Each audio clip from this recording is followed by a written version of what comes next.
G'day guys, welcome back. I'm going to do another split cup haul. Did you see the previous one? Hopefully you did. I will link it up in the top corner of this video. I did a traveling ring pour if you missed it, but please go and watch so you'll know what I'm talking about with this one. I used my split cup and I started here and I did a traveling ring pour up that way. Today I'm going to start here and I'm going to do a traveling ring pour down that way just to see what it looks like. I think that we're going to get a totally different look, but I'm using the exact same colors. I haven't washed these. I only did it like an hour ago, so I'm going to use the orange, the navy blue, the white and the turquoise, and we're going to go again. My ring pour mixture is thicker than my flip cup mixture. This one is 70% Elmers Glue All and 30% water. And then I have 1 part of that pouring medium to 1 part of the paint. The paint today, well, as usual for me lately, is the Mont Marte Acrylic. That's the orange. I did put a tiny little bit of red in it just to darken it. The navy blue is the phthalo blue with a little bit of black and a little bit of green. You know how some blues throw a purple? I find if I put a touch of green in it, it just combats that purple. I get a lovely navy. And I got white and turquoise. I've also got my flow enhancer. This is the navy. It's thinner. It's 2 parts of the pouring medium to 1 part of the paint. This is really quite thick. Look at that. And you see, a mound on a mound on a mound. Stays on top for a long time before it vanishes. So much thicker than what I would usually use for a flip cup pour. So you can sit there at the moment. Now let's start pouring these in. The 2 end chambers are a little bit smaller, which is a bit of a shame, but that's just how they made it. I was just getting a sample made, you see, and they didn't, I don't think they sort of paid that much attention to the sizes of them, of each chamber, so that side ones won't hold all of the paint, and then these 2 middle ones, there's space left for some more.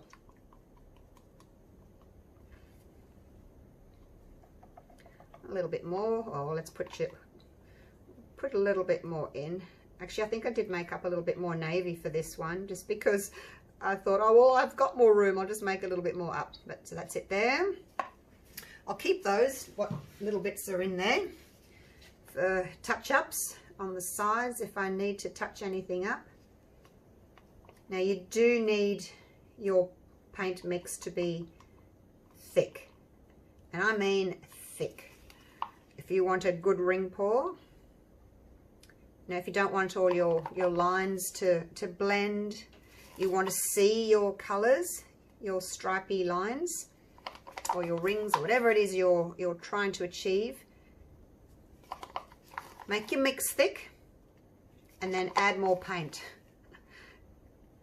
So nice and thick, but just practice. Look at that. Nice and thick. Right, this one again not going to have as much room as the others. Whoops, I better not go too fast, I'll spill you everywhere. Whoa, I'm spilling you everywhere. What am I going to do with this leftover paint? I've got some paint left over, but only the orange and the turquoise. All right, you can sit there for a minute, and I'm not going to use all of this. I want to save some for my sides, because I found with the last one I didn't actually go over all the sides, so just keep just a little bit in the bottom there. And I'll put that away from the others so I know that it's the thinner one. And we'll just use this big palette knife or cake icing knife just to spread that. I noticed when I look back on the last video, you can see my big ring light, so I've put it over there. I'm going to have a little look and see if we can still see it, because it's a bit annoying, isn't it, when you're trying to watch something and there's a big white ring in the middle of it. But what can you do? You know, you need good lighting, otherwise it's a bit dark in here, my studio. It's just my garage that I've turned into a studio. I've only got one tiny little window in the room, so it's a bit dark. I need my extra lighting. Okay, there we go. That'll do. Doesn't have to be perfect. We're going to be pouring over the top of it. Oh yeah, you can't see my big ring light. Woohoo. What about if I turn it off? Is that better? Oh, then you got a glare on that one. Still got a glare. Ah, we'll leave it. We'll just leave it. Righto. Now this is very full. You just have to be mindful about how much or how fast you're pouring, because if you pour too fast, you're going to have half a cup left, and then you're going to have to go again. So, but then you don't want to go too slow and then get here and then you've run out. So I think I did pretty good last time.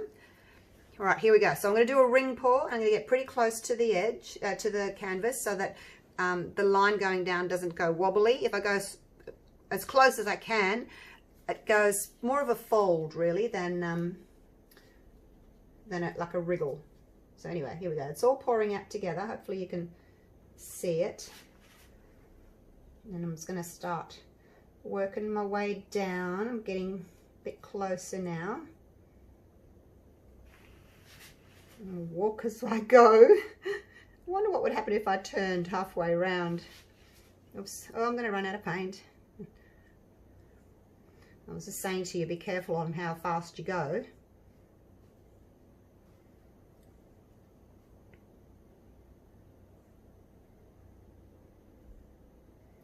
And I probably went a little bit slow to begin with, but you just don't know how fast to go until you're getting halfway through and you go, oh, I'm not going fast enough, or I'm going too fast.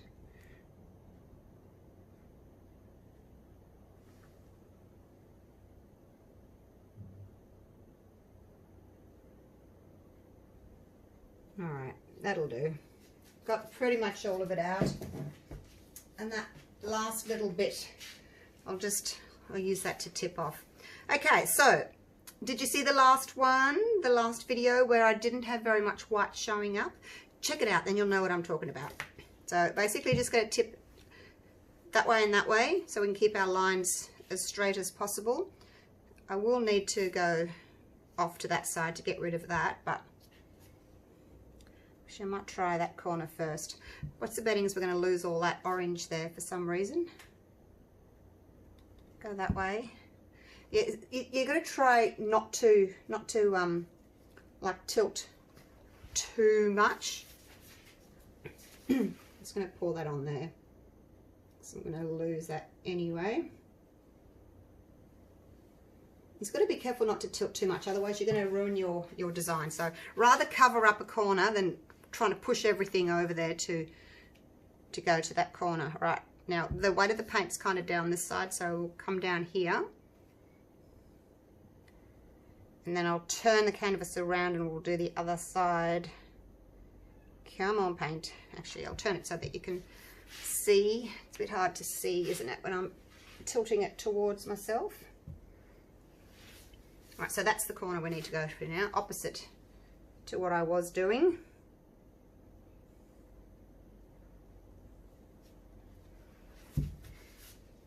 Let's pour a bit of orange onto it. Whatever colour you've sort of ended on in that corner, you can just put a little bit more on, just to help that move and blend a little bit. I don't know if I want to go right over.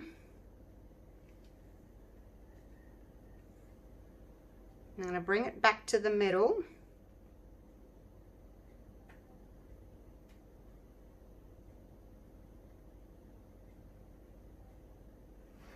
Okay, now we're going to think about how we're going to get some of that off and get those corners covered.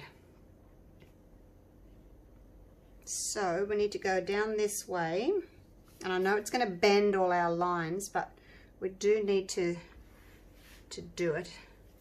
Actually, I might try that side first. No, I won't. I'll go the other side so I can get rid of some of that white. Indecisive I am. All right, I'm gonna go down here. I'll bring the weight of it back to the middle a little bit, because I want to try and get some of this off. So I'll do that and kind of that at the same time. And I haven't got any more white left, but I can put a little bit of this navy here. So this is why you need to keep some of your navy.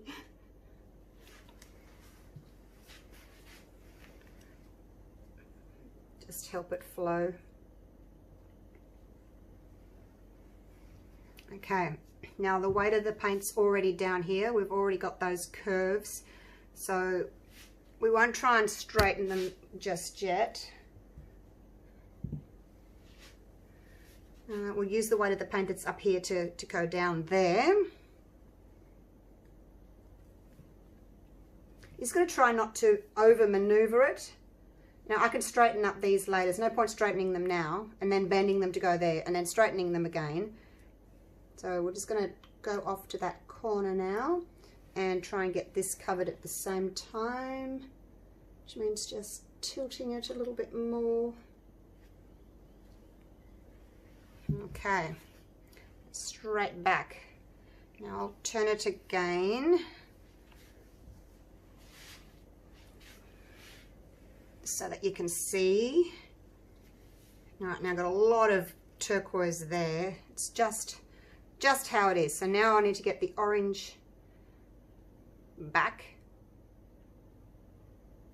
I'm going to try and straighten up my lines as I'm moving that orange into the center. I'm going to try and straighten up these white lines on the bottom and try and get rid of some of that turquoise if I can. I don't think I can. Just got to be careful not to, you know, over tilt. I think I can move the orange back a little bit more. Push some of that white off. I prefer the orange to the white, so tip a little bit more off. That's also getting a little bit more of this turquoise off. I'm not going to be able to get much more of it off. It's just going to have to stay like that. I've got a zebra. Okay, I will go and get you the other one in a minute because I'm looking at it. It's over there on my on my drying rack, and I can see that the other one has got an orange center and this one's got a navy center. Let me just wipe my hands, and I'm going to touch up my edges. You could, if you particularly wanted to, you know, take everything back down and get rid of that. I don't know. I'll try a little bit. I don't want to ruin all these lines, you know, by going bendy, just trying to get rid of that. But I don't particularly like that down there, so it seems to be, oh no, see these are bending, see those are bending. I'll have to straighten those up. I'm just going to take a little bit more off here, just get that little orange tip off. I don't like that. Oh, there he goes. There he goes, he's gone, you guys. I did it. Now, this is the tricky bit. Now, what do you think I can do to straighten those? Any takers? Well, you can't really just tip it that way because your middle's going to move. The only thing you can do is tip that way and turn on your edge down there. So I'm basically tipping this edge. So down there, take the weight of the paint, tip. Did you see that? Did you get it? And there we go, we're straight again. I know, it probably you couldn't see, but that's what I did. All right, so really, where's all my turquoise? My turquoise is gone, you guys. Strange. I know I tipped a lot of it off the corner there, but it was basically just turquoise. I got a little bit here, a little bit there, there's a little bit there, there's a tiny bit through there. I don't know, it's just gone skis. Now I'm going to do my edges. I've missed some orange down here because I didn't go right over the edge. And that corner needs to be orange. This corner, a little bit of navy there. Pretty good with the corner. Actually, I've done them. I probably tilted more on this one than I did my last one. Maybe that's why I've lost more paint. And then just with your little palette knife, run it along the edge there. Catch all that paint, because the weight of that paint going over the edge is going to want to pull your design down. Need a little bit of white just there. Yeah, I must have tipped a lot off. I'll fix that up later. I just need a bit of plain white there. It's very different, this one to the other one. I'm a bit upset that I've lost all my turquoise. I don't know where it went. Did I tip it off? I don't know. I'll have to go back and watch my video. Now I'm just going to grab the other one. It's still wet. Hopefully it won't drip into this. I'm not going to torch it because I don't want more cells coming through. We've got natural cells coming. I didn't add any silicone, but there are some there. Oh, let me just pick this baby up. All right, so as you can see, that one's got more of a navy center. That's the previous one. That's got more of an orange center. It's got a lot more turquoise on it. This one's got much more white on it. So the white kind of vanished on this one. Haven't got much white. Opposite thing happened here. We lost our turquoise. Let me just put this baby down. And I'll take my gloves off. Get you down for a close-up. So, which one do you prefer? Do you have a preference? I think I prefer the other one, only because I've lost all my turquoise. Anyway, there's a bit there. Let's have a look at it from here.